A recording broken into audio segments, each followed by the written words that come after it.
Now, with our GMA cover story and a difficult job market for recent college graduates. According to the latest unemployment report, many are having no luck landing that first job.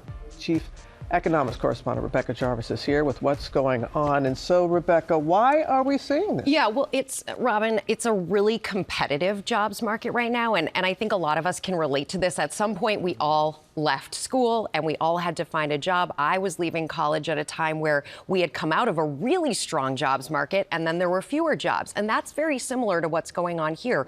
More people are graduating with college degrees.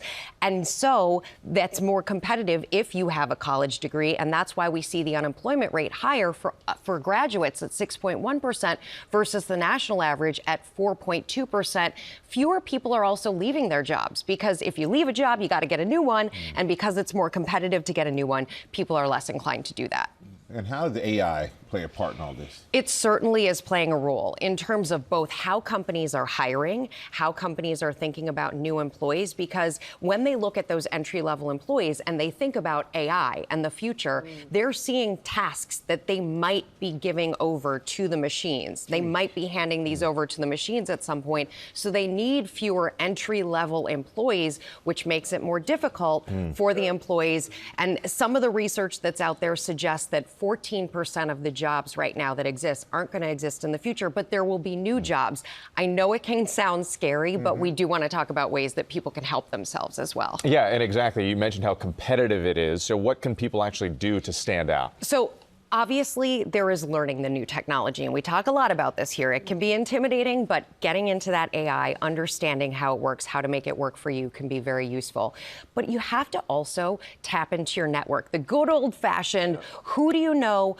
Who do you know that can help you? How do you put those skills forward? Have an open mind about jobs. The job of your dreams might not be the job that I don't know any about you, but I left college. I did not have the job of my dreams. I had the job that paid the bills. Yeah. And that was the important thing for me when I left college. So it's really important to have an open mind and then tap into the human characteristics, the things that AI and technology cannot do. Write the thank you letters after your interviews. Exactly. Follow up. Stay on top of those relationships. Good idea. So let's say I'm a parent and I don't want my kids living on the couch. Yeah. I feel it's part of my job to help them get a job. Yeah. How can a parent help? Okay, so first of all, you can do mock interviews. You can help them with your network. You can do all of that.